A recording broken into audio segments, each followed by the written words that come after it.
Ya, baik. Dokter Tauhid mungkin bisa di-sharing ke teman-teman terhadap fenomena ya pandemi saat ini dan sejauh ini dan tim-timnya Dokter Tauhid sedang melakukan apa nih saat ini. Perlu kita ketahui Dokter Tauhid sudah banyak melakukan penelitian dan melibatkan banyak komunitas juga ya Dokter Tauhid terutama di Jawa Barat. Nah, kita minta sharing terkait tentang wabah pandemi ini. Silakan waktu dan tempat Dokter Tauhid kita persilahkan. Ya, saya kira insya Allah semua yang hadir di sini tentu di dalam menghadapi kondisi terjadinya ujian bagi kita bersama pandemi ini punya kontribusi yang tentu saja semua sangat signifikan ya. Aktivitas dari Bang Arif Rosyid dengan kawan-kawan yang sudah berjalan cukup lama semenjak awal terjadinya wabah ya, dan partisipasi yang semakin meningkat semakin hari, kemudian juga ketahanan serta daya juang yang benar-benar teruji karena ini kan memang kita menghadapi sebuah situasi yang dalam durasi yang relatif cukup panjang dan masih dalam kondisi uncertainty kan, ketidakpastian yang tinggi. Dan kalau kita melihat bahwa sesungguhnya kalau saya ingin bukan berbagi tetapi barangkali memberikan perspektif gitu ya, bahwa di saat-saat terjadi ujian seperti ini di mana memang skala yang kita hadapi itu barangkali di luar dugaan kita selama ini, bahwa ada suatu kondisi yang bisa tereskalasi dengan relatif sangat cepat gitu ya, dan terkadang di luar prediksi gitu, sehingga terkaget-kaget mungkin kita ya, dan lalu kemudian ternyata bukan hanya kita, secara global pun di dalam menghadapi pandemi COVID ini respon dari banyak teman-teman di berbagai negara pun juga beragam gitu. Jadi artinya persoalan ini menjadi persoalan umat manusia, di mana satu keniscayaan yang kemudian muncul ke permukaan bahwa ternyata ada nilai-nilai kemuliaan, ada nilai-nilai untuk menjadi bagian dari solusi, dan terkadang itu juga mendorong inovasi serta menghasilkan satu proses yang kita sebut sebagai bagian dari kolaborasi begitu ya. Kita saat ini melihat bahwa berbagai unsur masing-masing dengan berbagai kompetensinya bisa saling membangun konsep sinergi yang kalau saya melihat bahwa saat ini justru terkanalisasinya terkadang melalui beberapa mekanisme, beberapa jalur yang bersifat tidak di apa istilahnya ya, dengan didedicatedkan atau disengaja direncanakan jauh-jauh hari. Ternyata memang kalau saya melihat bahwa ada kemampuan adaptif yang luar biasa dari manusia sebagai salah satu kelebihannya, kemampuan untuk berkomunikasi, kemampuan untuk berbagi, kemampuan untuk saling peduli, kemudian meningkatkan proses empati, itu memang menjadikan manusia tidak hanya makhluk yang prokreasi, tetapi juga makhluk yang punya daya juang gitu ya untuk bersama-sama memperbaiki kondisi gitu. Nah ini yang saya lihat seperti itu. Nah karena memang skalanya saat ini sangat meluas, dan kemudian juga intensitasnya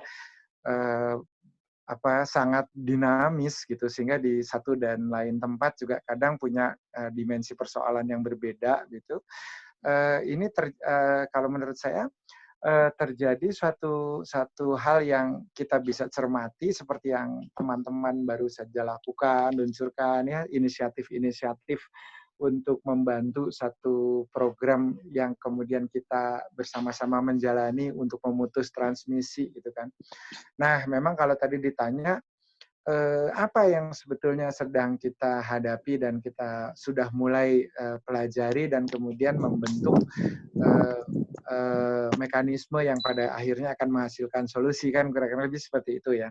Jadi memang ini ada beberapa dimensi, ada beberapa skala, ada beberapa kelompok yang kemudian masing-masing punya kontribusi gitu. Kalau kita lihat sekarang para peneliti virologi, para peneliti imunologi, para peneliti mikrobiologi bersama-sama bahu-membahu untuk mempelajari patogenesa dari virusnya sendiri. Jadi virusnya ini punya karakter seperti apa, cara menularnya itu semakin hari semakin terupdate gitu ya, punya karakteristik yang dulu tidak diketahui. Misalkan semalam saya juga habis berdiskusi dengan teman-teman intensivis dan para ahli anestesi dan juga dokter paru yang kemudian berikan masukan terkait dengan beberapa artikel yang sekarang beredar bahwa ternyata misalkan pada beberapa kasus bantuan pernafasan dengan ventilator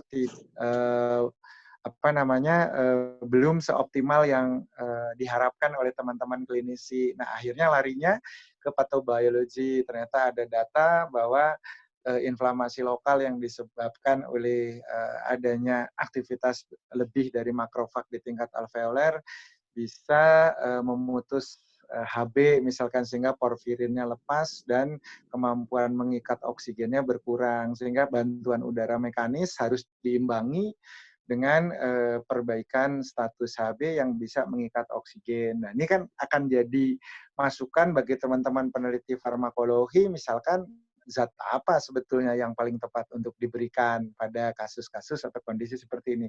Dan ini terlepas dari teknisnya ya, karena mungkin sebagian besar yang hadir eh, ingin melihat petanya secara global, secara makro. Tetapi saya ingin memberikan ilustrasi dari kondisi mikro tadi sebagai sebuah gambaran awal betapa saat ini sesungguhnya juga terjadi akselerasi pengetahuan. Akselerasi pengetahuan ini terjadi karena ada suatu desakan untuk mencari solusi yang kemudian eh, seolah berpacu dengan waktu gitu, sehingga pada saat ada dulu barangkali orang untuk bersama-sama berkolaborasi untuk kemudian bersama-sama menyumbang saran pikiran dan sejenak gitu ya meletakkan egosentrisme dan kemudian kompetisi dan lain sebagainya. Sekarang tuh orang bisa duduk bersama gitu saling bertukar pikiran lewat teknologi tentu karena ada persoalan ada pembatasan pada aktivitas sosial misalnya, tetapi justru di bridging oleh teknologi dan begitu cepat gitu akselerasi di riset, akselerasi di persoalan obat, akselerasi di persoalan distribusi alat kesehatan, akselerasi di dalam penyiapan dan pendistribusian APD misalnya ya, dan inisiatif-inisiatif ini muncul gitu tanpa kemudian terkotak-kotak oleh atribut ataupun identitas ataupun label yang selama ini acap kali menjadi barir begitu ya. Mungkin masih ada ya di lapangan hal-hal terkait hal-hal seperti itu, tapi amat sangat jarang misalkan saya dari dunia riset atau dunia medis di mana lintas disiplin itu bisa rukun, bisa kemudian prihatin dan bersama-sama menyumbangkan apa yang dapat dikerjakan untuk menjadi bagian dari solusi. Jadi ini salah satu insight yang saya dapatkan gitu ya, bahwa di tengah keprihatinan kita, di tengah betapa musibah ini telah memakan banyak korban gitu, ada satu nilai yang kemudian bisa meningkatkan kemuliaan peradaban di mana kemudian manusia itu mau bersama-sama berkolaborasi dalam pengertian tadi punya tujuan atau arus utama mengkanalisasi diri di dalam sebuah energi untuk mencari solusi terbaik. Nah, itu salah satu contoh. Jadi, masukan-masukan seperti ini ternyata bisa mengakselerasi juga berbagai hal yang terkait dengan metode-metode yang kemudian diterapkan, baik itu di dalam persoalan alat kesehatan, baik itu di dalam soal informatika medis yang kemudian saat ini banyak orang sudah mulai mengoptimalkan penggunaan AI, misalkan untuk membantu proses diagnostik karena penggunaan pemeriksaan biomolekuler masih terbatas dan kemudian memerlukan waktu, sehingga teman-teman mulai berpikir bagaimana kalau kita analisis aja langsung dari citra mediknya, misalkan dari CT atau dari X-ray, dan kemudian dengan adanya best practice pengalaman teman-teman yang pernah merawat itu dielaborasi sedemikian rupa sehingga expert site itu menjadi bagian untuk membantu kita mendesain sistem, ya ada yang bekerjanya based on machine learning, ada yang menggunakan knowledge growing system, ada yang kemudian menggabungkan itu gitu ya, dengan mengoptimalkan semua data dan resource yang bisa kita optimalkan gitu. Jadi sekarang di hari-hari belakangan ini non medis pun mencari solusi gitu. Teman-teman yang belajar deep learning memberikan solusi, yang belajar tentang cognitive artificial intelligence, semua berkontribusi dan akhirnya mereka bisa duduk bareng gitu dengan teman-teman yang punya latar belakang medis, yang bisa baca foto, radiolog yang nggak pernah barangkali mendengar tentang berbagai istilah yang ada di machine learning begitu ya, naif bias dan lain sebagainya, ada backpropagation dan sebagainya. Sekarang jadi sama-sama berkolaborasi dan mereka juga saling mensubstitusi dan mengkomplementasi. Nah, ini yang saya lihat juga pada teman-teman yang hadir di sini malam ini gitu. Ada semangat untuk kemudian bersama-sama menjadi bagian dari solusi tadi, tetapi juga ada semangat untuk saling belajar, saling mensubstitusi kekurangan, dan mengkomplementasi untuk memperkaya apa yang bisa menjadi keluaran. Dan menurut saya ini adalah cikal bakal atau embrio terbangunnya ekosistem gitu. Sebuah ekosistem di mana sifat kita untuk saling berbagi dan membantu, serta yang terpenting barangkali kalau saya mengedepankan adalah di sini sebenarnya pengejawantahan dari hadis di mana disebutkan kemuliaan dan keutamaan seorang manusia itu dinilai dari kebermanfaatan, kan khairunas anfa'uhum linnas. Dan ya dari sinilah sebetulnya wa yatafakkaruna fil khalqis samawati wal ard rabbana ma khalaqta hadza batilan, bahwa berbagai peristiwa yang pada giliran saat ini terjadi rupa-rupanya semua memberikan hikmah gitu, memberikan manfaat di saat barangkali memang ada ujian yang teramat berat, tetapi di sini muncul gitu. Nah, itu. Jadi kalau saya melihat gitu, sekarang ada ekosistem teknologi lintas disiplin yang bersama-sama berusaha untuk memberi solusi. Teman-teman programmer juga sekarang tadi menyiapkan mobile application, bisa melakukan self assessment, bisa membantu orang untuk merasa enjoy ketika melakukan aktivitas stay at home, tetapi tetap produktif dan punya nilai edukatif. Itu kan dulu kita nggak kepikiran gitu ya, bahwa kita akan tiba pada satu masa di mana kedekatan keluarga di dalam sebuah rumah tetap bisa produktif, tetap bisa edukatif, tetap bisa kemudian mengembalikan values, nilai-nilai yang selama ini barangkali termarginalkan akibat intensitas kita di dalam berinteraksi juga menjadi sangat berkurang. Nah, itu satu aspek ya, dari aspek bagaimana terjadi kolaborasi, bagaimana terjadi suatu proses saling mensubstitusi dan mengkomplementasi. Nah, di aspek yang lain begitu ya, saya melihat bahwa ini ada satu konsep yang pada tahun 70-an, kalau saya tidak keliru pada tahun 78, itu seorang Nobel laureate dari Skandinavia yang namanya Pierre Bak, itu memang sudah menyampaikan sebuah teori yang dulu kita menduga hanya berlaku di dalam hukum-hukum fisika, yaitu self-organizing critically. Jadi pada saat sebuah sistem itu mendapatkan tekanan yang sedemikian luar biasa, apapun bentuknya, di titik kritis itu akan terjadi organisasi yang bersifat adaptasi. Dan ini yang saya melihat bahwa ketika ada kebutuhan mendesak APD, ketika para tenaga medis di frontliner satu demi satu berguguran, ya syahid di dalam memperjuangkan apa namanya, pelayanan paripurna bagi siapapun yang kemudian membutuhkan pertolongan. Ketika alat kesehatan jumlahnya mulai tidak memadai, misalkan Salman dan semua sivitas akademika dari ITB dan Unpad berlomba sama-sama belajar tentang apa namanya, istilahnya barangkali do it yourself ya, di DIY untuk membangun ventilator dengan standar yang barangkali bisa dipertanggungjawabkan gitu secara bahkan secara sangat profesional, tersertifikasi dan lain sebagainya. Lalu tadi seperti yang dilakukan oleh Kang Arif dan juga teman-teman, ada berbagai aktivitas yang saya pantau, saya lihat gitu ya, dan saya apresiasi sangat tinggi gitu.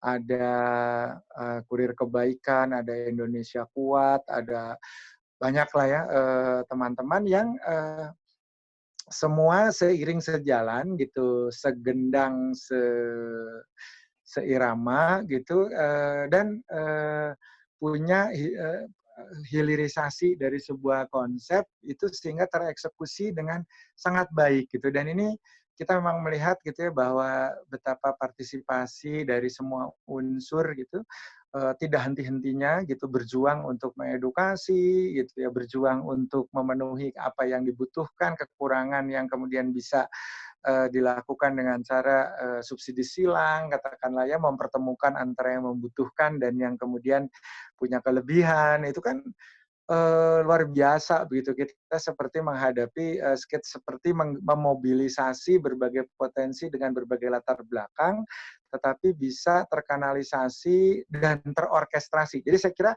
lebih tepat bukan terkanalisasi, tetapi terorkestrasi, karena mungkin masing-masing memainkan spesialisasi di alat musiknya, tetapi bisa menghasilkan sebuah simfoni gitu. Padahal mungkin tidak ada komposisi tunggal yang menggunakan partitur. Jadi seolah-olah sebetulnya inilah yang tadi disebut dengan self-organizing critically. Ketika ada sebuah kesadaran bersama, kita memerlukan cara untuk kemudian mengimplementasikan kebaikan yang semula berada di tataran gagasan menjadi sebuah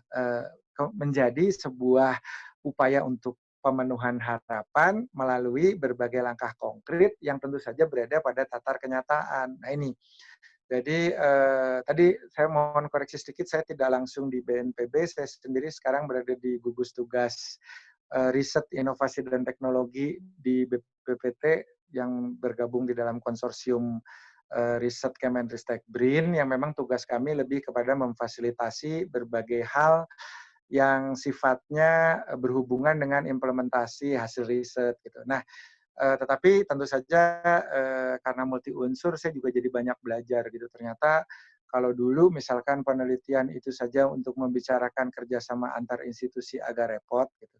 Kalau saat ini alhamdulillah baik itu guru besar, baik itu mahasiswa junior bisa bareng gitu ya. Mungkin ya seperti yang sudah dikerjakan Milo gitu. Kadang-kadang kita juga dulu kepikiran untuk membuat sebuah aplikasi dalam tempo kurang dari 1 bulan, kayaknya nggak kepikiran kan gitu. Sekarang akhirnya sudah bisa di-download, sudah bisa mulai dipergunakan. Jadi hikmah terbesar saya kira selain kita menyadari bahwa hidup itu ternyata penuh dengan kesementaraan dan kita adalah makhluk yang lemah, tetapi juga muncul niat-niat mulia tentang kebermanfaatan melalui mekanisme saling berbagi dan kemudian menguatkan potensi melalui sinergi. Jadi saya kira itu kalau yang saya perhatikan. Mungkin nanti kita juga bisa mendengar ini banyak kisah yang memang apa namanya berdasarkan pengalaman yang sudah dikerjakan oleh Bang Arif Rosyid ya, karena sampai hari ini pun kan aktivitasnya masih sangat mobile tuh. Gitu. Dan juga sekali lagi saya juga berterima kasih kepada teman-teman yang juga sudah berkontribusi ya, seperti aktivitas punya kompetensi untuk menyiapkan hal yang terkait dengan aplikasi yang kemudian bisa kemudian membantu orang untuk mengoptimalkan dan mengefisienkan waktu di rumah. Saya kira itu juga salah satu kontribusi gitu, karena setiap bidang tentu akan punya spesialisasi. Teman-teman yang frontliners berjuang begitu dengan kelelahan mental dan fisik yang sedemikian luar biasa. Kita yang bisa support dalam konteks menyiapkan obat, menyiapkan alkes, menyiapkan prediksi model gitu sehingga bisa menghasilkan decision support system strategik di dalam penentuan atau policy, misalkan terhadap alokasi sumber daya. Silakan gitu berpikir keras di bidangnya masing-masing, tetapi dalam konteks semangatnya adalah menjadi bagian dari solusi bersama. Mungkin itu dulu, Matt. Nanti bisa sambil ngobrol-ngobrol. Baik, menarik, luar biasa. Terima kasih banyak Pak Tauhid untuk pemantiknya. Saya banyak mendapat istilah-istilah keren dari Pak Tauhid. Sebenarnya memang kita terorkestrasi sebenarnya ya pada momentum seperti ini gitu. Ketika fenomena ini lahir, orang yang mungkin mempunyai kelebihan dalam satu bidang, dia akan membantu di bidang tersebut. Orang di bidang juga di bidang lain dan seterusnya. Bagaimana mungkin Bang Arif Rosyid dengan kelompok dan kerelawanannya, dia menjadi frontliner di depan, di mana juga orang-orang yang badan riset dan segala macamnya, dia menciptakan formula di belakang dan lain-lainnya gitu. Cukup menjadi sebuah orkestrasi yang kira-kira kalau ibarat sebuah lagu ini menjadi sebuah simfoni yang indah gitu ya, Dr. Tauhid ya. Nah, saya tertarik pada salah satu fenomena, karena memang kebetulan Dr. Tauhid ini salah satu yang aktif di gugus tugas BPPT ya, Badan Penelitian dan Pengembangan Teknologi. Bagaimana bisa mengkanalisasi beberapa solusi riset menjadi sebuah produk. Nah, terkait fenomena kekurangan APD, Dr. Tauhid. Nah, di kekurangan APD di sini kan fenomena ini kan cukup menjadi orkestra sebuah simfoni yang terjadi gitu. Bagaimana frontliner menciptakan urung dana, bagaimana yang lain juga mendata segala macam. Tapi sebenarnya why gitu, misalnya apa sih yang terjadi sebenarnya di belakang kekurangan logistik alat kesehatan ini gitu? Apakah memang demand-nya yang mendadak naik atau mungkin distribusinya yang lemah atau seperti apa? Maksudnya sehingga barangkali kalau umpamanya demand-nya yang naik, mungkin orang-orang yang bergerak di bidang produksi yang akan bisa berbantu kontribusi. Kalau distribusi mungkin orang yang di bidang riset yang bisa menciptakan semacam crisis center dan lain-lain gitu. Seperti apa yang terjadi? Jadi begini, saya ingin mengajak kita semua ketika memotret ataupun melakukan suatu proses analisis terhadap suatu persoalan yang muncul itu, kita saat ini menjadi terlatih untuk berpikir secara komprehensif. Ketika kita melihat misalkan ada satu poin di mana APD kurang gitu ya. Pertanyaannya mungkin barangkali selama ini tersegmentasi, oh apakah distribusinya terhambat ataukah keberadaannya yang kemudian tidak tersedia, sehingga kita mungkin masih di dalam kotak supply and demand. Ketika ada peningkatan demand, maka supply-nya mungkin harus mengejar supaya bisa terpenuhi. Tetapi sebenarnya kalau kita lihat hulu hilir begitu ya, pertama karakteristik dari penyakit atau yang menjadi penyebab wabah ini pada dasarnya sampai pada satu langkah konklusif bahwa pencegahan transmisinya misalkan harus menggunakan alat pelindung diri, terutama garda depan medis gitu ya. Seperti kemarin kita mendapat kabar misalkan sebagian besar itu kawan-kawan saya, bahkan kawan saya seangkatan banyak, itu ada 57 tenaga kesehatan di Rumah Sakit Karyadi misalkan. Kita bersyukur bahwa sebagian besar mereka, bahkan hampir semuanya itu tanpa gejala, artinya doa kita mereka sehat gitu. Tetapi di sisi lain, kita juga melihat ketika ada puluhan saat ini yang masih menunggu swab kedua untuk konfirmasi sudah negatif atau belum, itu masih ada 34 misalkan, termasuk guru saya Prof. Zainal Mutakin dan teman-teman lain dari Bedah Saraf, ada beberapa senior saya di sana. Bukan persoalan, jadi persoalannya sebenarnya kita di satu sisi selama mereka tidak bergejala, tidak memberat, tidak mungkin kita terus mendoakan dan juga ada optimisme bahwa mereka akan segera pulih dan sembuh. Tetapi kalau kita berbicara tentang supply terhadap tenaga kesehatan yang pada saat ini berada di titik yang sangat dibutuhkan, berarti kita kehilangan puluhan tenaga karena otomatis begitu terkonfirmasi dengan status positif, maka akan ada satu proses lanjutan untuk mencegah transmisi, yaitu dilakukan isolasi mandiri kalau sehat tanpa gejala atau bergejala ringan. Nah, dengan diisolasi mandiri 30 sekian orang dengan background punya keahlian yang sangat penting di era ini gitu, maka fasilitas kesehatan dalam waktu singkat itu kehilangan sebagian besar ujung tombaknya, dan ketimpangan ini akan mengakibatkan eh, adanya beban berlebih yang harus didistribusi oleh mereka yang masih bertugas, misalnya seperti itu. Nah, ini yang sebenarnya menjadi concern, saya kira Mas Arief, saya juga punya concern yang sama. Ketika misalkan ada eskalasi penularan ini, mungkin sebagian masih punya asumsi bahwa oh, ini kan dengan kita bisa memperbaiki kondisi internal secara fisiologis, imunologinya baik, mudah-mudahan kan gejalanya tidak berat. Kan data statistik menunjukkan dan di antara angka morbiditas yang kemudian muncul itu sekian persen yang kemudian akan bergejala dan menjadi berat. Tetapi dengan status demografi kita yang relatif cukup besar dan kemudian kalau tidak ada intervensi di dalam mengurangi laju transmisi penularan, maka kita bisa ya hitung-hitungan sederhana lah, nggak usah menggunakan model matematika yang terlalu rumit dan kompleks gitu ya. Intinya adalah kita akan sampai pada satu rasio di mana jumlah yang membutuhkan pertolongan perawatan secara medis di dalam tahapan secara klinis sudah masuk dalam kategori berat begitu, tidak berimbang dengan ketersediaan fasilitas dan juga sumber daya manusia yang bisa menangani. Nah, ini yang kemudian juga menjadi pembelajaran penting bagi kita karena hal serupa kan terjadi gitu di Baik, beberapa negara. Nah, kurang lebih baik, seperti itu. Nah, maka kalau baik. tadi kembali APD juga sama gitu, ketika kita berbicara kenapa kok jumlahnya menjadi sulit. Pertama, ada perubahan karakter bahwa kita sekarang sudah tahu penularannya itu relatif sangat transmisi virusnya tinggi, dan kemudian kita masih mencari sebetulnya apakah murni dari mikrodroplet ataukah juga bisa aerosolic pressure, dan itu kemudian akhirnya kita harus mempersiapkan diri dan itu. Sementara ketika kita berbicara produksi, bukan hanya sekedar produsen, kan kita juga sekarang sudah melibatkan partisipasi aktif masyarakat. Misalnya kalau untuk yang non medis pakai masker kain tapi dengan catatan durasi penggunaan, cara mencuci, semua diajarkan. Nah, Baik. tetapi kita bicara kan hulu hilir ya. Materialnya ada enggak gitu. Kadang kita bisa membuat APD Oh, seperti oke. teman-teman Muwardi.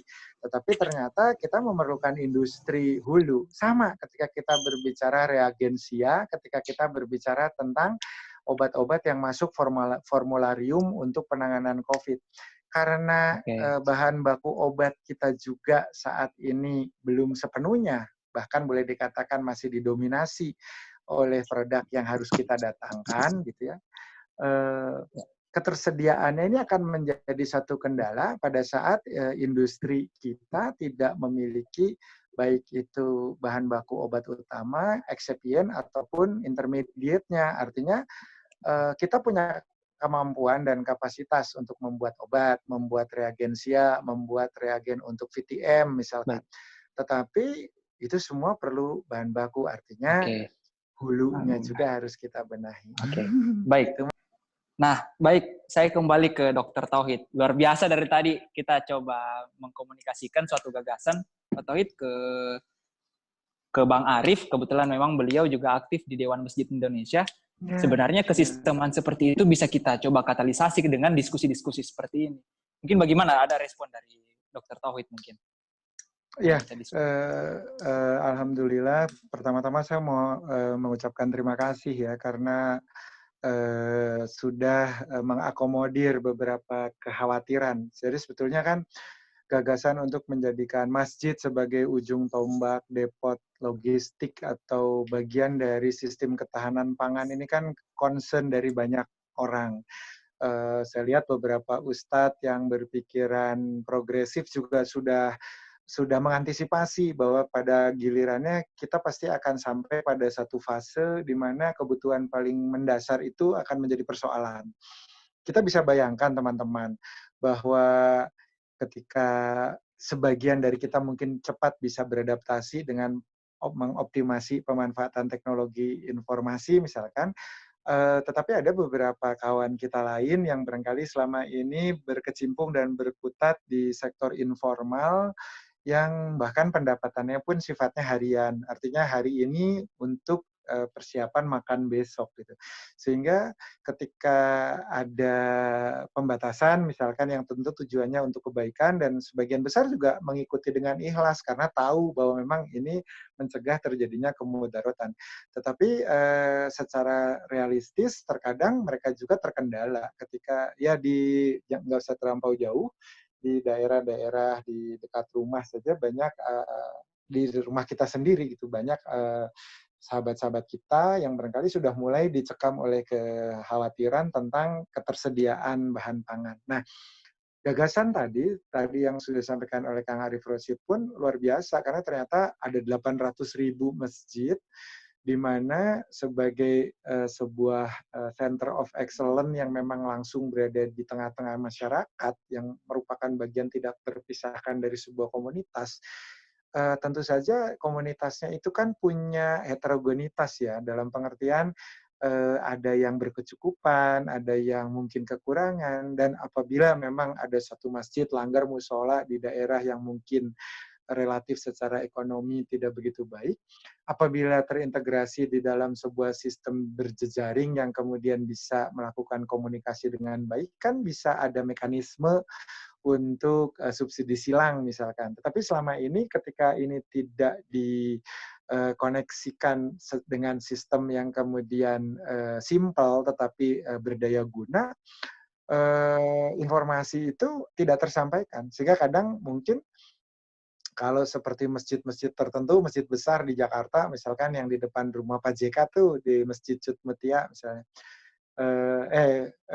apa namanya, Sunda Kelapa, maaf, Masjid Sunda Kelapa, itu dari zakat, infak, sedekah, bahkan canceling Jumatnya saja barangkali bisa, insya Allah ya, mungkin bisa membangun satu masjid lagi gitu istilahnya. Artinya karena lingkungan kan. Nah, tetapi kalau kita mengintegrasikan itu dalam sebuah sistem yang kemudian juga bisa memetakan mungkin di radius 2-3 kilometer dari sana ada masjid dengan jamaah di sekelilingnya yang tadi terkategori bahkan untuk makan besok pun sudah tidak ada persediaan. Nah, ini kan jarak dengan radius 2-3 kilometer itu terjangkau sekali gitu loh untuk distribusi logistik. Tapi kita nggak tahu gitu karena itu tidak ada di dalam database. Nah, saya berpikir bahwa inisiatif dari teman-teman yang juga mungkin bisa diorkestrasi sekali lagi oleh Milo.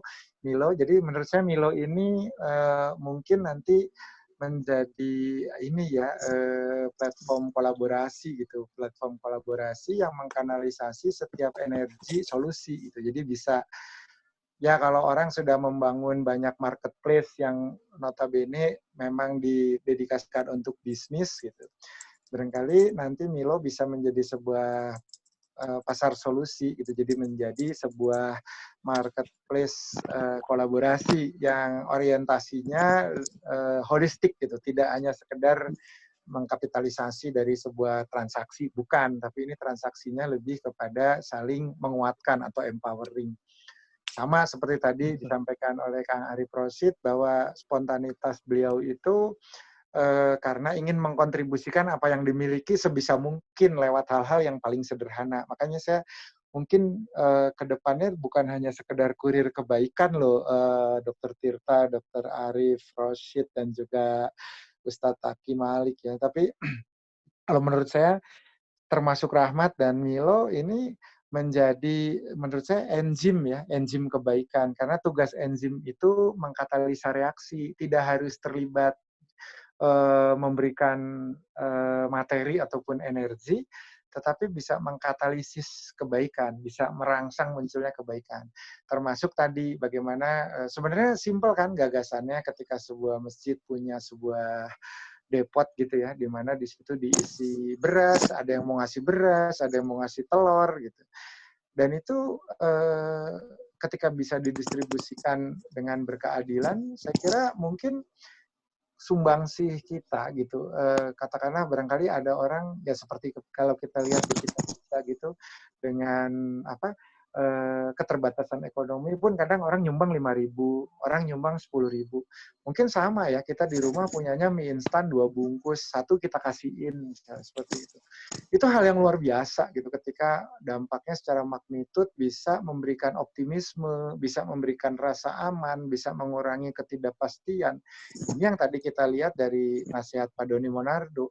Ini sebetulnya adalah imunitas ruhiyah, imunitas mental pada saat yang namanya ukhuwah menempatkan persaudaraan menjadi bagian dari amanah untuk saling berbagi rahmah. Nah, ini kan yang terpenting gitu. Jadi bukan sekedar kecukupan kalori, karena pada satu masa barangkali kita juga akan terlatih dengan mulai membatasi diri gitu ya, tidak berlebih. Tetapi adanya atensi, adanya suatu upaya yang kemudian menunjukkan partisipasi dari saudara-saudara kita untuk saling membantu dan saling berbagi, itu bukan hanya memberikan rasa kenyang pada perut, tetapi juga menghadirkan kehangatan pada hati. Nah, itu yang menurut saya imunitas. Karena kebetulan saya belajar tentang PNI, psikoneuroimunologi, itu tidak perlu vitamin sebenarnya. Tidak hanya bergantung pada vitamin E, seberapa banyak provitamin D yang kita minum, vitamin C, bukan. Tetapi darah putih kita, sistem imun kita bisa bekerja dengan baik apabila kita ada rasa tenang, apabila kita ada rasa aman, dan apabila ada rasa kita dicintai atau disayangi. Gitu. Nah, itu yang sebenarnya tujuannya itu. Jadi ketika simpul-simpul masyarakat gitu, seperti masjid bisa diintegrasikan oleh sistem informasi sehingga terjadi proses distribusi potensi, kemudian ada supply chain management yang bisa mengontrol hal tersebut dengan transparan. Bukan masalah kuantitas bahan makanan, tetapi ketika ada perhatian dan kemudian ada rasa ikut berempati di dalam suatu proses yang kita jalani bersama, itu yang akan menghadirkan kekuatan. Itu Mat, jadi arti pentingnya holistik gitu, tidak hanya sekedar makan ya, tapi juga kasih sayang dan perhatian. Wah, luar biasa. Justru bahkan dalam situasi dalam berjarak seperti ini pun juga justru yang meningkat adalah rasa empati justru. Empati, ya.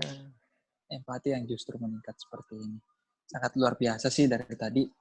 Justru, maksudnya hikmah dari diskusi seperti ini pun juga jadinya banyak gagasan, banyak orkestrasi yang terjadi malah dari bahkan iya yang holistik gitu, garda depan ikut terlibat, kita juga yang di tengah yang bisa memberikan support juga ikut bisa membantu, jadi seirama gitu. Baik, luar biasa. Justru saya menarik sebenarnya karena ini hasil diskusi sama Dr. Tauhid beberapa waktu lalu gitu, kita diskusi terkait tentang sistem informasi ini. Justru tidak kebayang aja justru bahwa dengan momentum seperti ini jadi semakin real dan semakin banyak ternyata gagasan yang mendukung gagasan-gagasan seperti ini gitu. Semoga maksudnya seperti ini kalangan-kalangan yang mungkin yang lebih sering di depan laptop dengan membangun sebuah aplikasi digital segala macam merasa dirinya bisa bermanfaat di momentum seperti ini. Gitu.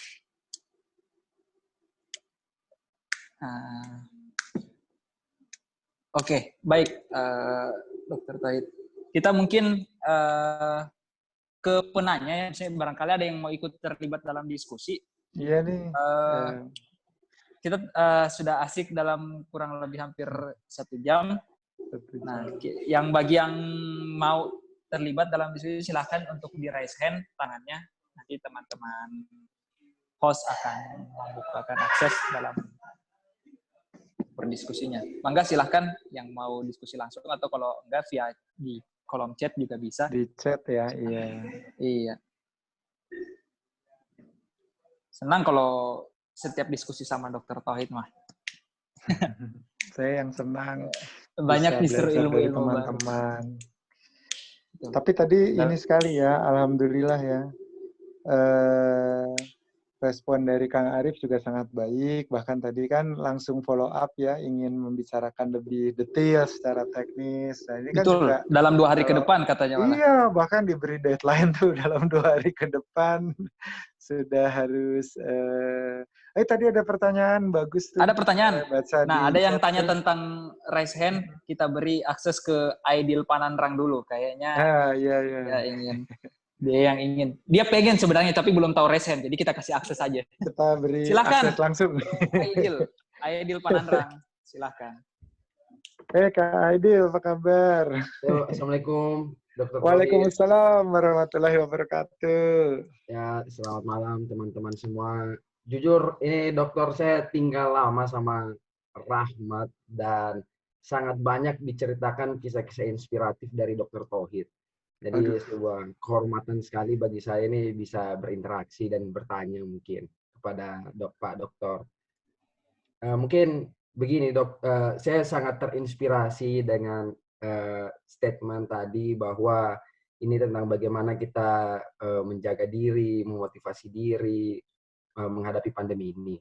Nah, saya lihat kan statement terbaru dari Pak Jokowi, katanya kan Pak Jokowi bahasanya optimis pandemi ini akan berakhir di akhir tahun 2020. Nah, kalau bahasa beliau optimis di 2020 kan ada potensi bahwa ini akan, kalau realistis mungkin bisa pertengahan 2021 atau kalau pesimis mungkin bisa akhir 2021.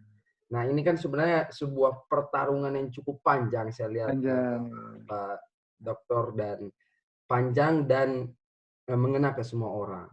Nah, menurut Pak Dokter bagaimana dalam situasi pertarungan panjang, bencana panjang ini kita bisa menjaga semangat itu? Karena kan kalau orang melihat bahwa oh kita lagi dalam musibah untuk 1 bulan ke depan atau 2 bulan, mungkin orang menjaga harapan, terutama untuk kalangan menengah ke bawah, mungkin akan mudah. Tapi ketika dihantam dengan oh ini masih akan 1 tahun ke depan, itu akan agak sedikit hopeless mungkin rasanya dan menjadi beban mental yang sangat berat. Mungkin ada masukan Pak Dokter bagaimana kita menjaga optimisme dan semangat masyarakat menghadapi pandemi.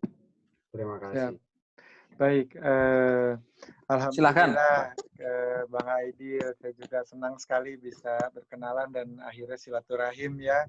Dan ini juga salah satu hikmah ya, karena ada wabah ini kita bisa komunikasi nih. Mungkin dari dulu sudah saling berencana untuk diskusi, tapi dipertemukannya justru karena ada momentum seperti ini.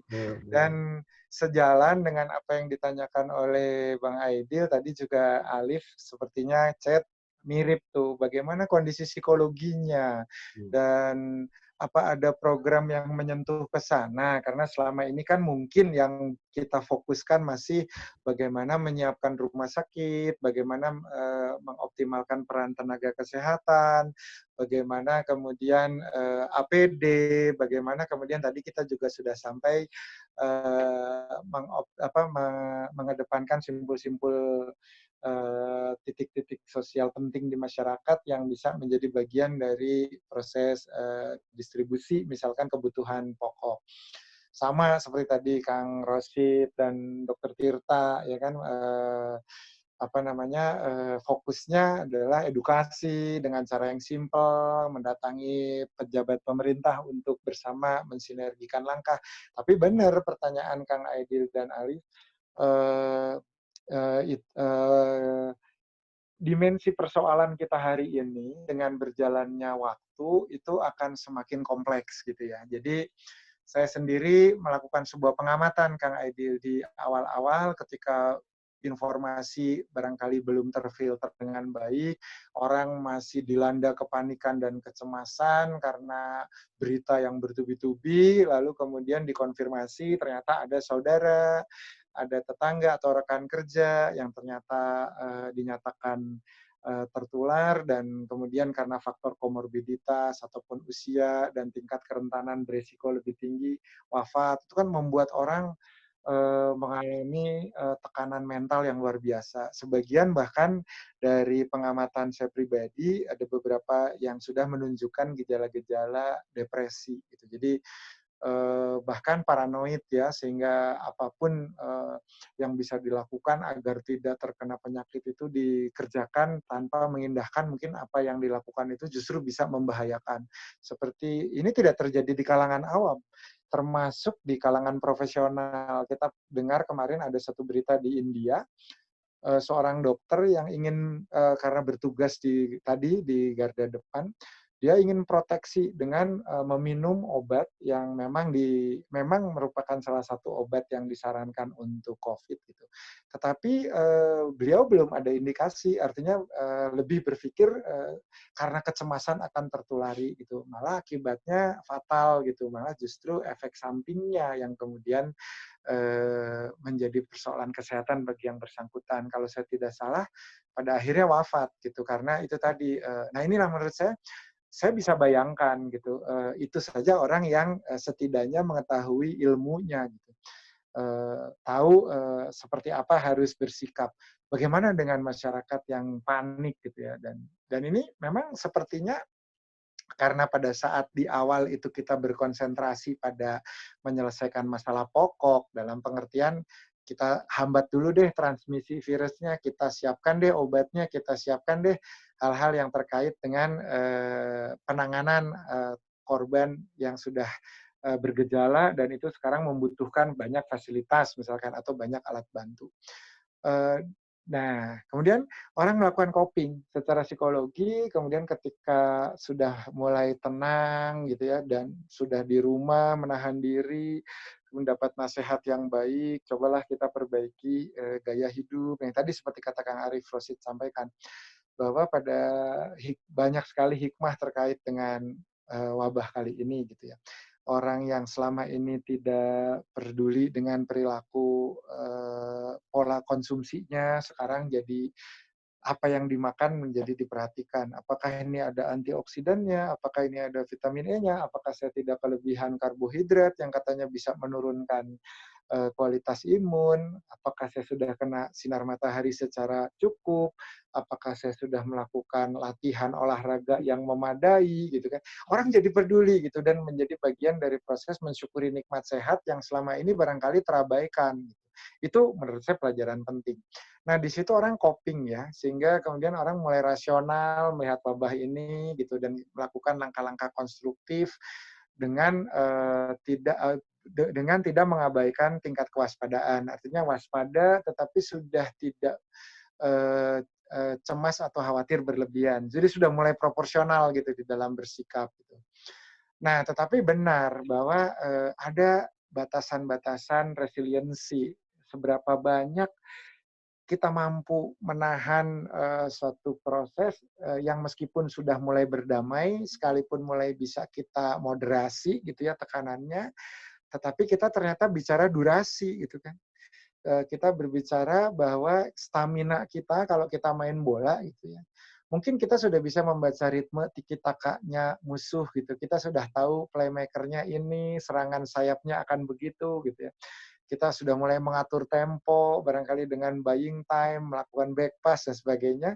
Tetapi kemudian ketika kita melihat jam, gitu, kita melihat bahwa pertandingan masih bersisa 70 menit. Gitu kan. Nah ini yang membuat kita down pasti kan, dengan segala taktik dan strategi yang ternyata cukup menguras energi, ternyata durasi yang kita harapkan bisa sampai peluit akhir itu masih cukup panjang. Nah, jadi sebenarnya yang ditanyakan lebih kepada apakah kemudian kita denial nih, misalnya gitu, kita cari model yang barangkali lebih cepat aja lah. Gitu. Kalau tadi kepala negara ataupun para pakar punya prediksi bahwa kan macam-macam ya, dan sekarang kita juga tidak bisa menyeleksi terlalu subjektif gitu. Jadi model prediksi ini yang saya percaya, model yang itu nggak usah didengar, nggak bisa juga gitu. Tapi kalau kita baca gitu kan, prediksi model ini kan multidimensi gitu. Ada yang memasukkan faktor cuaca, ada yang memasukkan perubahan gaya hidup pada saat kita Ramadan, ada yang memasukkan bahwa ketika kita punya nilai spiritual yang tangguh, kita makin dekat dengan Allah, maka otomatis sistem imun kita juga akan berubah, kualitasnya menjadi lebih baik. Ada yang memasukkan model keberhasilan intervensi, bahwa dengan kita sekarang stay at home, adalah penurunan sehingga menjadi landai, sehingga sebagian ada yang mengatakan nanti di Mei, mungkin awal Mei sudah mencapai puncak dan setelah itu resolusi menurun gitu. Atau tadi barangkali model ya kita tidak mau terlalu optimis sekaligus tidak mau pesimis. Oh ya, kita pokoknya 2020 akhir ya tadi bisa awal Nah, kita tidak bisa kita diajarkan sekarang oleh Allah bahwa kita harus belajar untuk menerima realita. Jadi artinya realita itu tidak semata harus sesuai dengan apa yang kita inginkan dan harapan. Dan di sini kan harapan selalu ada, doa selalu dijalankan, dipanjatkan, ikhtiar selalu dijalankan. Tetapi ada realita gitu ya. Dan itu terkadang tidak bisa sekedar dianalisa dengan logika. Gitu. Jadi kalau kita melihat kenapa misalkan ada satu tempat menjadi epicentrum di tempat lain. Nah, sebagai contoh, Aidil, saya punya hasil diskusi kemarin, termasuk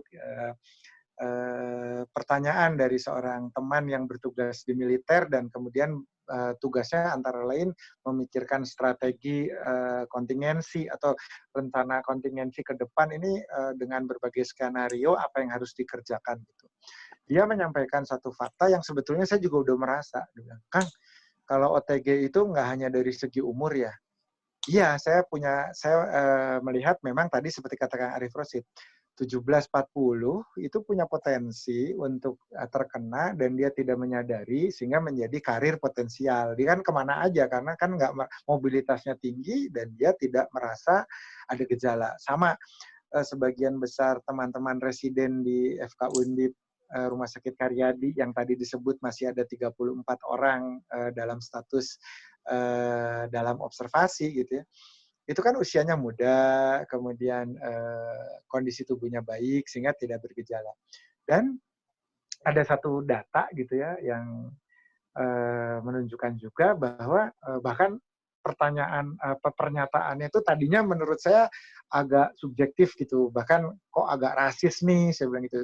Mereka mengatakan dari data yang ada katanya COVID ini yang kena dan kemudian bergejala serta menjadi berat itu ekonomi menengah ke atas katanya. Jadi ini virusnya kayak milih gitu orang yang sejahtera. Ya, saya agak ini ya maksudnya agak terganggu dengan pernyataan itu. Kok bisa sih virus milih-milih gitu? Tapi ketika saya kembali pada 101 imunologi gitu ya, di situ ada dua kata kunci gitu ya. Ada kata kunci bahwa sistem imun kita itu ketika menghadapi satu kondisi di mana ada virus, ada bakteri, ada jamur, ada berbagai perubahan lingkungan itu ada dua sikap, ada dua status.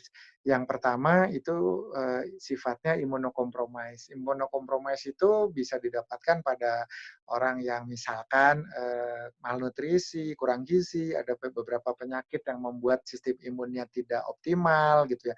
Yang paling ekstrim seperti kalau kita kena HIV gitu. AIDS kan itu acquired immunodeficiency. Itu udah nggak melawan sama sekali ketika apapun datang. Atau orang yang sedang menjalankan proses transplantasi sumsum tulang itu memang dinolkan supaya tidak menolak proses transplantasi yang datang dari luar. Tetapi ada sifat-sifat imunokompromis yang borderline, artinya mungkin gizinya nggak bagus, mungkin dari strata ekonomi yang tidak bisa membeli vitamin dan suplemen gitu kan, yang tidak mendapatkan makanan bervitamin dengan gizi seimbang misalnya gitu. Nah ini ketika virus datang itu masuknya gampang. Artinya karena tadi perlawanannya kan setengah-setengah lah, tidak cukup punya amunisi gitu untuk melawan. Dia masuk gitu. Tetapi salah satu hal yang memperberat infeksi virus misalkan pada kasus COVID dan SARS yang terdahulu, itu munculnya reaksi pertahanan tubuh kita yang ditandai oleh para dokter ahli dinamakan badai sitokin. Badai sitokin itu radangnya itu membadai dengan faktor-faktor biokimia yang seolah-olah terprovokasi oleh datangnya virus. Nah, pada orang yang agak imunokompromis, yang kemudian tadi responnya itu tidak sepenuhnya gitu ya, agak ragu lah gitu. itu tidak terjadi gitu. Jadi antara pendatang dan tuan rumah itu seandainya pun konfrontasi nggak terlalu intensitasnya tuh nggak terlalu apa ya frontal gitu. Jadi ya adalah radang, batuk-batuk, tapi nggak sampai sesak napas gitu. Jadi kayak ya kompromi kan disebutnya juga imunokompromis gitu. Ya udahlah selama tidak menimbulkan kerusakan terlalu luas dan tidak lebih dari sekian hari ya saya anggap tamu lah gitu ya, nggak usah ribut lah gitu, nggak usah bikin kerusuhan di kampung sini gitu. Udah. Nah ini yang kemudian jadi OTG, orang tanpa gejala. Sementara ada orang yang barangkali secara nutrisi bagus, gizinya bagus, perlawanannya juga bagus. Nah ini kadang-kadang ini bukan persoalan diskriminasi, ini adalah persoalan respon biologis yang memang berkorelasi. Sehingga mungkin bukan penyakitnya milih orang tertentu yang anak-anak kan gitu ya. Bukan. Tapi ini satu hal yang sama-sama harus kita cermati. Nah, optimisme dan kemudian data-data objektif ini misalkan sampai pada satu kondisi di mana memang waduh ternyata kita udah mikir-mikir mempertimbangkan dengan asupan dari banyak pihak gitu agak lama juga nih perjuangannya karena tadi ya kita udah disebutkan oleh Bang Rahmat juga persoalan kita kan nggak berhenti pada saat atau Bang Rosid juga tadi menyampaikan titik krusialnya kan bukan hanya pada saat transmisi virus itu sudah berhasil dikendalikan, tetapi kan dampak ekonominya, kemudian perubahan tatanan sosialnya gitu ya, banyak hal lah gitu, banyak hal kita saja tidak bisa mudik saja, barangkali distribusi ekonomi yang selama ini terjadi karena adanya permutasi, meskipun bisa disubstitusi ya lewat aplikasi, lewat fintech. Tapi kan tingkat konsumsinya beda gitu. Mungkin sekarang ngirimin orang tua, tapi kalau dulu kan kita kulineran, jajan, nah itu ada. Nah, bagaimana kita bisa bertahan gitu seandainya memang durasinya ini menyisakan satu kondisi yang secara psikologi sangat menekan, yaitu namanya uncertainty, ketidakpastian. Maka setiap manusia itu senantiasa mengatur strategi, melakukan inovasi, melakukan proses prokreasi untuk bisa memastikan, termasuk di dalamnya adalah memastikan bahwa eksistensi berupa kemampuan survive-nya itu terjamin. Nah sekarang dengan adanya ketidakpastian terhadap kapan masalah ini bisa tuntas, itu kadang orang berpikir, bagaimana kepastian saya mendapatkan makanan, bagaimana saya mendapatkan kepastian memperoleh kembali pekerjaan, bagaimana saya bisa memperoleh kepastian anak saya mendapatkan pendidikan, kan gitu ya. Jadi, nah ini kalau kemudian hanya kita terima sebagai sebuah tekanan, breakdown, artinya yang meningkat di diri kita itu kecemasan, hormonnya kortisol, ACTH, dan itu blocking, artinya bahkan ketika kita berusaha membangun pola berpikir konstruktif yang ingin mencari solusi sistematik yang kemudian bisa kita kerjakan, nggak bisa. Gitu. Maka sebetulnya sekarang ada satu titik balik gitu, di mana ketika kita belajar untuk menerima kenyataan, kita akan bersikap sejalan dengan kenyataan. Gitu. Kalau yang ada kan sekarang denial. Gitu. Bisa nggak sih diakhiri bulan depan? Gitu. Bisa nggak sih besok? Insya Allah kalau memang itu terjadi, alhamdulillah. Tetapi ketika kita ternyata besok kondisinya masih ada perbaikan, tetapi belum sesuai dengan harapan. Gitu. Nah, ini yang harus kita rubah, kita terima. Kita terima, dan nanti di sejalanan itu, sekarang sudah mulai banyak gitu yang tadinya jualan sayur di warung, kan sekarang lewat WA group, omsetnya bahkan kata beberapa teman meningkat gitu kan. Jadi nah artinya memang ketidakpastian itu harus disikapi dengan kecerdasan spiritual, bukan sekedar bermuara pada kepasrahan, tetapi juga ikhlas yang konstruktif untuk bersama membangun karakteristik baru. Gitu. Baik. Nah, satu lagi mungkin Dr. Tauhid luar biasa komprehensif sekali. Dari Wafa ini kayaknya saya kasih akses untuk ngomong langsung sama Dr. Tauhid ya. Kayaknya Wafa ini pengen ngobrol langsung. Iya. Iya, silakan Wafa. Terakhir ya, sebelum kita mungkin simpulkan. Saya Wafa dari Telkom University mau bertanya. Tadi itu kan kita bahas secara dalam terkait dampak ekonomi ke bawah ya, dokter ya. Iya, Dan Wafa, iya. betul ya. Dan concern itu lebih ke kebutuhan pokok. Nah, sedangkan kemarin-kemarin saya coba observasi kecil-kecilan gitu ya, tapi ternyata ada golongan-golongan yang kelihatannya baik-baik saja dari luar, tapi ternyata ketika kita tanya kembali, mereka tuh tidak baik-baik saja gitu dari kondisi ekonominya. Bisa orang-orang yang kerjanya proyekan, atau bahkan beliau-beliau yang pengusaha yang harus bayar gaji karyawan, ternyata hal ini juga berdampak untuk mereka. Nah, yang saya pengen tahu dari point of view dokter itu seperti apa terkait fenomena ini gitu. Terima kasih, Dok. Ya. Terima kasih, Wafa. Ini pertanyaannya sangat konkret ya, sangat realistis dan based on apa ya, scientific method lah, melakukan satu proses, tidak hanya sekedar observasi ataupun berangkat dari pengalaman empirik, tapi nanya-nanya juga nih, kayak bikin semacam dalam tanda petik question. Iya, saya merasakan sekali bahwa persoalan ini dimensinya mencakup hampir semua lapisan kehidupan. Jadi jangan kira ya orang yang kita lihat, oh kalau dia sih nggak akan terlalu terdampak lah, kenapa, savingnya aja ada, istilahnya kalaupun repot, dia jual mobil satu juga beres gitu. Pertanyaannya sekarang yang mau beli siapa di zaman kayak begini? Misalnya kan gitu ya. Itu satu. Terus kemudian selama ini mungkin kita berfokus bahwa aduh kasihan, ada hal yang prihatin yang perlu kita berikan solusi. Kenapa?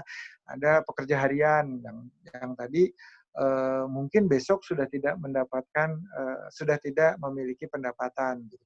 Tetapi kita juga kadang lupa bahwa pemberi pekerjaan pun sekarang menjadi terbeban gitu ya.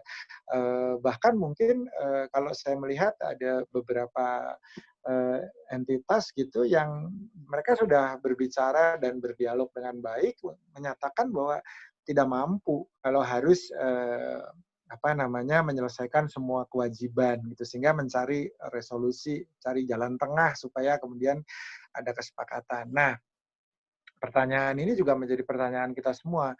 Ini bukan persoalan mudah ya. Saya tadi juga lihat ada satu channel YouTube yang kemudian mengatakan, oh ini peluang, oh ini adalah revolusi industri 4.0 yang dipercepat, sehingga orang kemudian bisa melakukan transformasi yang bahkan mendekati bukan sekedar evolusi, tapi revolusi. Ya itu harus diingat, barangkali sekian persen punya satu kapasitas dan kapabilitas yang menjadi modal gitu ya. Orang yang katakanlah migrasi atau hijrah ke dalam model baru transaksi dengan lebih mengoptimalkan atau berbisnis dengan lebih mengoptimalkan teknologi informasi. Kan meskipun banyak orang punya gadget katakanlah, tetapi untuk berbicara itu menjadi alat produksi, nggak semua bisa. Sebagian terbesar barangkali masih pada fungsi utama sekedar untuk komunikasi gitu. Nggak, sehingga ini adalah asumsi yang optimistik, ya gitu. Tetapi kita juga harus bersikap realistik gitu. Tetap saja gitu ada beberapa sektor, beberapa teman dan sahabat kita yang memang secara konkret gitu memerlukan solusi nyata, dan tidak bisa serta-merta begitu mengatakan bahwa kondisi saat ini tuh blessing, bahwa dengan demikian bisa melakukan percepatan untuk perubahan. Nggak juga. Nah, bagaimana gitu kita bisa memberikan jalan keluar gitu, memberikan sebuah solusi. Jadi saya kira bridging sih, artinya peran Milo, peran teman-teman yang kemudian membangun platform kolaborasi, itu kan sebenarnya bisa tetap mempertahankan beberapa industri, beberapa sektor yang menyerap tenaga kerja gitu ya, untuk melanjutkan sustainabilitas prosesnya, apabila mungkin di sisi lain kita membantu di jalur distribusi dan juga membuka pasar bagi mereka. Sebagai contoh, saya kadang juga berpikir gini, nelayan dan petani itu akan bertahan karena mereka physical distancing terjadi. Macul itu kan nggak pernah deket-deketan karena pasti berjauhan. Nelayan itu berangkat melaut 3 atau 4 orang di satu perahu yang panjangnya mungkin 8 meter, cukuplah jarak. Jadi artinya mereka masih bisa melaut. Tetapi mereka tidak akan bisa melanjutkan melaut gitu apabila ternyata rantai pasoknya, baik itu bahan bakar ataupun rantai distribusi produknya terhenti gitu. Kenapa? Karena ternyata ada beberapa sektor, misalkan pengepulnya, koperasinya, atau supermarketnya sebagai endpoint dalam proses mata rantai industri nggak lagi melayani gitu karena adanya faktor misalnya PSBB misalnya. Tapi ini kan bisa diatasi. PSBB pun sebagai contoh di salah satu negara bagian di Ohio misalnya di kota Columbus itu ada diskresi pada orang-orang yang punya essential work, misalkan dia membawa barang, kemudian mengantarkan kebutuhan pokok ke toko ataupun ke rumah itu dia nggak ditilang, dia boleh berjalan dengan ketentuan. Nah, jalur-jalur ini yang sebetulnya bisa kita maintain. Jadi artinya ketika orang berada di satu kondisi di mana ada keterbatasan gerak, nah industri ini masih tetap bisa berjalan gitu. Jadi kayak sekarang sudah mulai sangat terasa, misalnya yang agak sulit kita pungkiri, misalkan dunia aviasi atau penerbangan. Agak berat karena kalaupun misalkan masih ada koneksi ya misalkan dengan pembatasan dan perjalanan antar zona itu konsekuensinya kan agak berat ya. Kita datang dari zona merah sampai ke satu daerah berarti harus isolasi mandiri 14 hari. Padahal orang mungkin merencanakan perjalanan hanya 1-2 hari. Akibatnya orang cancel sekalian daripada saya tertahan di sebuah kota. Ataupun sekarang ada strategi, ngisinya cuma 50%. Ya gimana dia bisa nah, tetapi kargo sekarang sangat meningkat karena kebutuhan bahan baku, sembako gitu ya. Industri sepatu sekarang orang nggak pada jalan, katanya Brodo mungkin teriak-teriak gitu ya, karena kan masa sih di rumah terus ganti sepatu baru gitu. Tetapi barangkali akan muncul gitu bahwa ya tadi misalkan arahnya banyak industri fashion di beberapa negara masuk ke masker yang fashionable. Industri sepatu, sekarang industri di dalam rumah yang bahan bakunya mirip apa gitu kan. Apron buat masak, atau kemudian untuk topi berjemur. Banyak. Jadi, nah ini yang harus difasilitasi oleh pusat kolaborasi yang mudah-mudahan bisa dijalankan oleh Milo.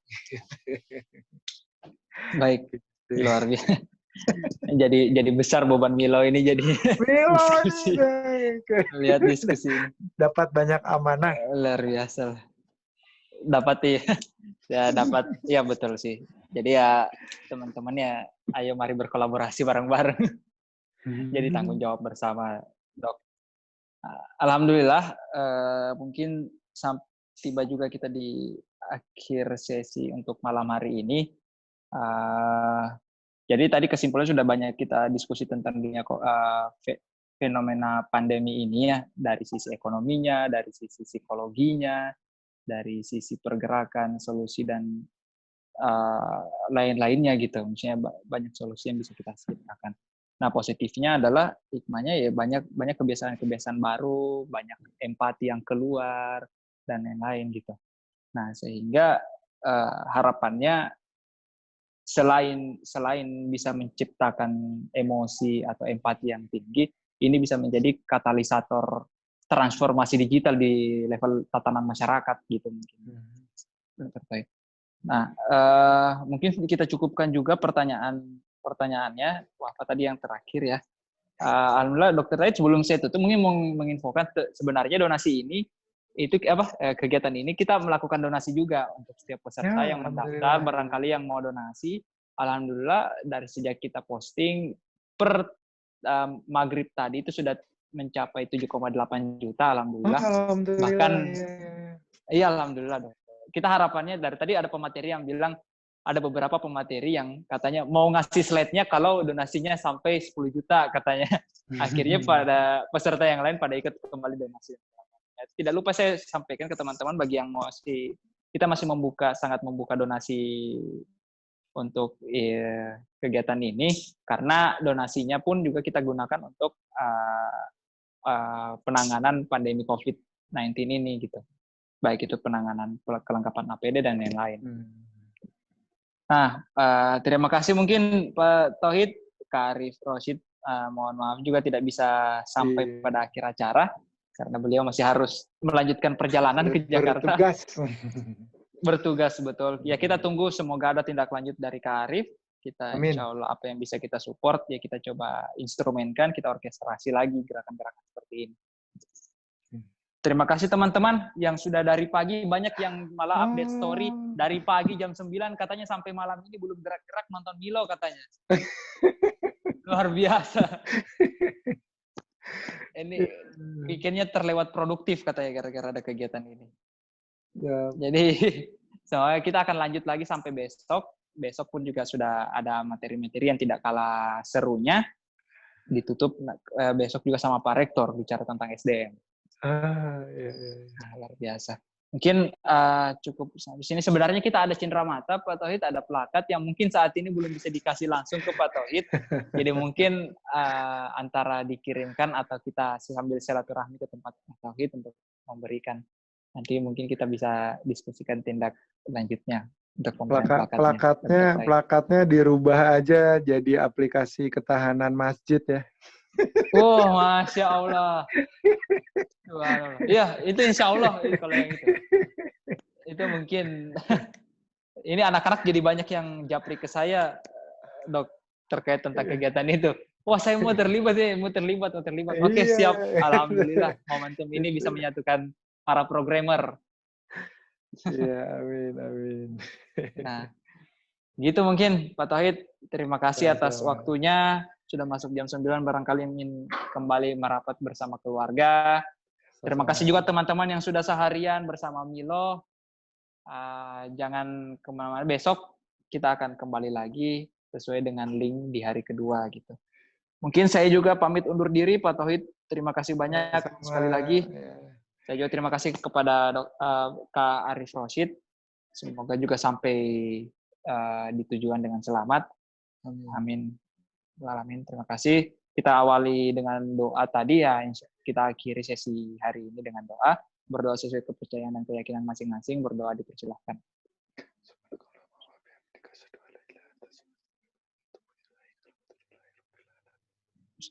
Oke, terima kasih semuanya.